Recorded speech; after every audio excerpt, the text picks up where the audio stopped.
અમેરિકાના રાષ્ટ્રપતિ ડોનાલ્ડ ટ્રમ્પે મોટું એલાન કર્યું છે. ટ્રમ્પનું કહેવું છે કે ઈરાન સાથેનું યુદ્ધ હવે પૂરું થવા જઈ રહ્યું છે. આગામી 2 દિવસમાં પાકિસ્તાનના ઇસ્લામાબાદમાં બંને દેશો વચ્ચે મોટી બેઠક થવા જઈ રહી છે, એટલે કે મંત્રણા બેઠક થવા જઈ રહી છે. પરંતુ મિત્રો, સૌથી મોટો સવાલ એ છે કે ઈરાન અત્યારે કેમ ચૂપ છે? ટ્રમ્પ આટલી મોટી વાતો કરી રહ્યા છે, પરંતુ ઈરાન તરફથી કોઈ જવાબ કેમ નથી આવી રહ્યો? હકીકતમાં ઈરાને પહેલેથી જ કહી દીધું છે કે જો વાતચીત કરવી હશે તો અમારી શરતો માનવી પડશે. ઈરાનનું કહેવું છે કે અમેરિકાએ જે નુકસાન કર્યું છે તેનું વળતર આપવું પડશે. ડોનાલ્ડ ટ્રમ્પે એક ઇન્ટરવ્યૂમાં જણાવ્યું છે કે જો તેમણે ઈરાન પર હુમલો ન કર્યો હોત તો અત્યારે ઈરાને પરમાણુ બોમ્બ બનાવી લીધો હોત. ટ્રમ્પ માને છે કે અમેરિકા અને ઇઝરાયલના હુમલાથી ઈરાન 20 વર્ષ પાછળ ધકેલાઈ ગયું છે. ટ્રમ્પના મતે ઈરાન હવે એટલી હદે ખરાબ થઈ ચૂક્યું છે કે તેઓ ગમે તે ભોગે સમાધાન કરવા ઈચ્છે છે. પરંતુ બીજી બાજુ દુનિયાની પરમાણુ એજન્સીઓ કંઈક અલગ જ કહે છે. તેમનું કહેવું છે કે ઈરાન પરમાણુ બોમ્બ બનાવી રહ્યું હોત તેવા કોઈ પ્રમાણ કે પુરાવા અત્યાર સુધી મળ્યા નથી તેવું ઈરાનની દુનિયાની પરમાણુ એજન્સીઓનું કહેવું છે. સૌથી અજબની વાત તો એ છે મિત્રો, ઈરાનના મોટા નેતાઓ છેલ્લા 48 કલાકથી એકદમ શાંત છે. ન તો તેમના વિદેશ મંત્રી કંઈ બોલી રહ્યા છે, ન તો ત્યાંની કોઈ સંસદના સ્પીકર બોલી રહ્યા છે. ઈરાન પોતાની ન્યૂઝ એજન્સીઓ દ્વારા એક મેસેજ મોકલી રહ્યું છે. ઈરાનનું કહેવું છે કે આ વિવાદ જેટલો લાંબો ચાલશે તેટલો જ ઈરાનને ફાયદો થશે, કારણ કે દુનિયાનો સૌથી મહત્વનો તેલ માર્ગ હોર્મુઝ અત્યારે ઈરાનના કબજામાં છે. જો આ રસ્તો બંધ થશે તો અમેરિકા અને તેના સાથી દેશોની હાલત બગડી શકે છે. એટલે જ ઈરાન અત્યારે શાંત રહીને અમેરિકા પર દબાણ વધારી રહ્યું છે. નમસ્કાર મિત્રો, હું છું દિનેશ ઝાલા અને વિડીયોમાં આગળ વધતા પહેલા અમારી ચેનલને સબસ્ક્રાઇબ જરૂર કરી લેજો. સાથે જ બેલ આઇકન પર ક્લિક કરવાનું ભૂલશો નહીં, જેથી નવા એપિસોડની માહિતી તમને નોટિફિકેશનના માધ્યમથી મળતી રહે. મિત્રો, એક તરફ ટ્રમ્પ જીતના દાવા કરે છે, પરંતુ બીજી તરફ ઈરાને એક એવો આંકડો રજૂ કર્યો છે જેણે બધાને ચોંકાવી દીધા છે.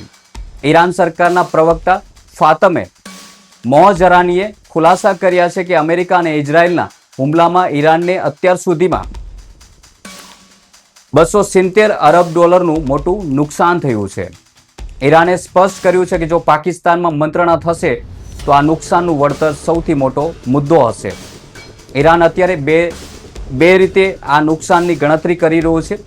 પહેલું એ કે હુમલામાં જે ઇમારતો અને ઉદ્યોગો નાશ પામ્યા છે તેનું નુકસાન આપવામાં આવે, અને બીજું કે ફેક્ટરીઓ અને ધંધા બંધ થઈ ગયા છે તેના કારણે દેશની આવકમાં જે ઘટાડો થયો છે તેનું વળતર આપવામાં આવે. આ બે મુદ્દાઓ લઈને ઈરાન અત્યારે ચાલી રહ્યું છે. ઈરાનનું કહેવું છે કે બોઝર જેવા તેમના પરમાણુ પ્લાન્ટને પણ નુકસાન થયું છે. એટલે ઈરાન અત્યારે મજબૂતી રીતે વળતરની માંગણી કરી રહ્યું છે. જોકે ટ્રમ્પ જે રીતે અહંકારમાં બોલી રહ્યા છે તે જોતા લાગી રહ્યું છે કે તેઓ ઈરાનની આ માંગણીએ સહેલાઈથી સ્વીકારવા નહીં માંગે. ટ્રમ્પ કહે છે કે અમે ઈરાનને 20 વર્ષ પાછળ ધકેલી દીધું છે, જ્યારે ઈરાન કહે છે કે અમે તો જંગ લડવા માટે તૈયાર છીએ. અહીં હવે સૌથી મોટી રસપ્રદ વાત એ છે કે સ્ટેટ ઓફ હોર્મુઝ આ એક દરિયાઈ રસ્તો છે જ્યાંથી દુનિયાભરનું તેલ પસાર થાય છે. ઈરાને આ રસ્તા પર એવી પકડ બનાવી લીધી છે કે અમેરિકાની પણ ઊંઘ હરામ થઈ ગઈ છે. નિષ્ણાંતો માને છે કે જો આ ગતિરોધ આમ જ ચાલશે તો દુનિયાભરમાં તેલના ભાવ આસમાને પહોંચે તેવી પૂરેપૂરી શક્યતાઓ છે અને અમેરિકાની અર્થવ્યવસ્થા ડગમગી જશે. એટલે જ ઈરાની ન્યૂઝ એજન્સીઓ કહી રહી છે કે ભલે ટ્રમ્પ ઉપરથી ગમે તેટલું બોલે, પરંતુ વાસ્તવમાં ઈરાન અત્યારે ખૂબ જ મજબૂત સ્થિતિમાં છે. ઈરાન જાણે છે કે સમય તેની સાથે છે. મિત્રો, આ લડાઈમાં હવે માત્ર અમેરિકા અને ઈરાન જ નથી, પરંતુ પાકિસ્તાન અને ચીન પણ મેદાનમાં આવી ગયા છે. પાકિસ્તાનના વડાપ્રધાન શાહબાઝ શરીફ અત્યારે ખૂબ જ દોડધામ કરી રહ્યા છે તેવી માહિતી આંતરરાષ્ટ્રીય મીડિયામાં સામે આવી છે. તેઓ આ અઠવાડિયે સાઉદી અરેબિયા અને તુર્કીના પ્રવાસે જઈ રહ્યા છે. શાહબાઝ શરીફનો પ્રયાસ છે કે અમેરિકા અને ઈરાન વચ્ચે આ વખતે જે વાતચીત થાય છે તે સફળ રહે અને યુદ્ધ કાયમ માટે અટકી જાય. પાકિસ્તાનના રાષ્ટ્રપતિ આસિફ અલી ગરજાદીએ દાવો કર્યો છે અને તેમનું કહેવું છે કે તેઓ સતત અમેરિકા અને ઈરાનના સંપર્કમાં છે. અત્યારે 2 અઠવાડિયા માટે હુમલા રોકવામાં આવ્યા છે. અને આ શાંતિના સમયનો ઉપયોગ મંત્રણા માટે કરવામાં આવી રહ્યો છે. પરંતુ મિત્રો યાદ રાખજો કે પાકિસ્તાન આ બધામાં એકલું નથી. આમાં ચીન ફેક્ટર બહુ મોટું છે. સ્પેનના વડાપ્રધાને હાલમાં જ ચીનની મુલાકાત લીધી હતી અને તેમણે સ્પષ્ટ કહ્યું હતું કે ચીન વગર આ યુદ્ધ અટકાવવું ખૂબ જ મુશ્કેલ છે. ચીનના રાષ્ટ્રપતિ શી જિનપિંગે યુએનના શાસકો સાથે મુલાકાત કરી હતી અને તેઓ આ મામલાને ઉકેલવા માટે સતત દબાણ કરી રહ્યા છે. પરંતુ સવાલ એ છે કે શું ખરેખર શાંતિ થશે? એક તરફ વાતચીતની વાતો થાય છે તો બીજી તરફ ઇઝરાયલ લેબનાનમાં હુમલા કરી રહ્યું છે. હમણાં જ ઇઝરાયલના હુમલામાં 40 નિર્દોષ લોકોના મોત થયા છે તેવા પણ સમાચાર આંતરરાષ્ટ્રીય મીડિયામાં સામે આવ્યા છે. હવે જો ઇઝરાયલ હુમલા ચાલુ રાખે તો ઈરાન તેના પર વિશ્વાસ કેવી રીતે કરે તે પણ સૌથી મોટા સવાલો ઉઠી રહ્યા છે.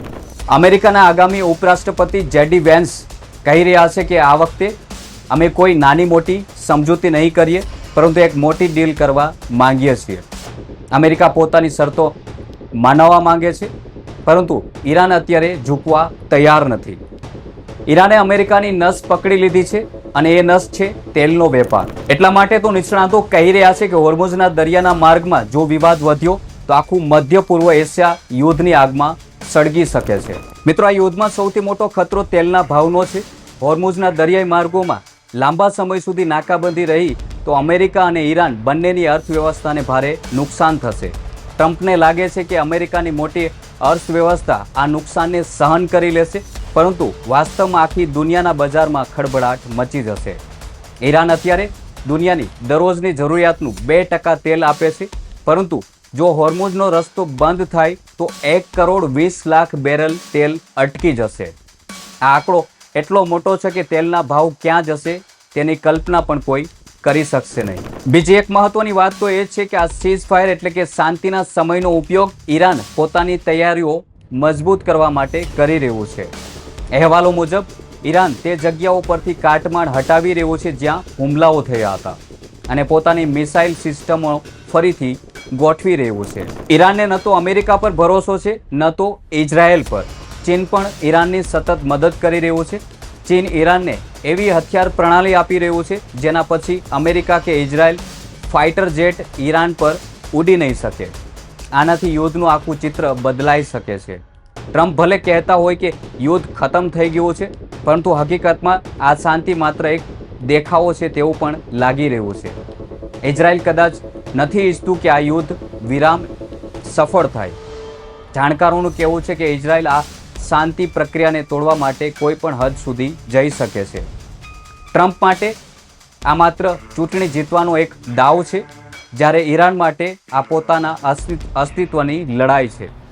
અત્યારે તો ઈરાને અમેરિકાની નસ પકડી લીધી છે અને તે જલ્દીથી ઝૂકવે એવું લાગતું નથી. આ આખા મુદ્દે તમારું શું કહેવું છે? તમારા મંતવ્ય કમેન્ટના માધ્યમથી જરૂર જણાવજો અને આવી વધુ રસપ્રદ આંતરરાષ્ટ્રીય જીઓપોલિટિકલ ન્યૂઝ સ્ટોરીઝ જોવા માટે, એપિસોડ જોવા માટે અમારી ચેનલને સબસ્ક્રાઇબ કરવાનું ભૂલશો નહીં અને બેલ આઇકન પર ક્લિક જરૂર કરી લેજો જેથી નવા એપિસોડની નોટિફિકેશન તમને મળતી રહે.